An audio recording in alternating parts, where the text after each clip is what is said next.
Hello அண்ணே. சொல்லுமா. அண்ணி கால் பண்ணாங்க. அண்ணி என்று ரொம்ப கஷ்டப்பட்டாங்க சொல்லி. நீங்க வேலைக்கும் போக மாட்டீங்களா, ஏன் கடைக்கு கூட போக மாட்டீங்களா, அப்ப கதவை பூட்டி வச்சுட்டு வீட்டுக்குள்ளே இருந்துக்கிறீங்களா?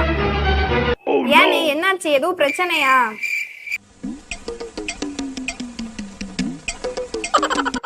அம்மா உங்க அன்னைக்கு ஒண்ணுமே தெரியாது. நான் சொல்றது நீ கேளு. நான் ஒரு ஜோசியக்கார போய் பார்த்தேம்மா. அந்த ஜோசியக்காரர் என்ன சொன்னாருன்னா, உன் வீட்டு கதவை எப்ப வேணா அதிர்ஷ்ட தேவதை வந்து கதவை தட்டுவாங்க சொன்னாருமா. அதிர்ஷ்ட தேவதை நம்ம வீட்டுக்கு கதவை தட்டும் போது நான் வீட்டுக்குள்ள இல்லைன்னா தப்பாயிரும்ல, அதனாலதான் நான் கதவை பூட்டிக்கிட்டு வீட்டுக்குள்ளே உட்காந்துருக்கேன். நான் என்ன இன்னைக்கு நேத்தா உட்காந்துருக்கேன், கடந்த 1 வருஷம் அப்படிதான் உட்காந்துருக்கேன். அதிர்ஷ்ட தேவதை வந்த மாதிரி தெரியலையம்மா. நானும் கதவை பூட்டிக்கிட்டு தான் உட்காந்துருக்கேன். ஒரு நாள் வந்து கதவை தட்ட மாட்டேங்குமா. பார்ப்போம், இன்னைக்காவது வராலான்னு பார்ப்போம் அதிர்ஷ்ட தேவதை.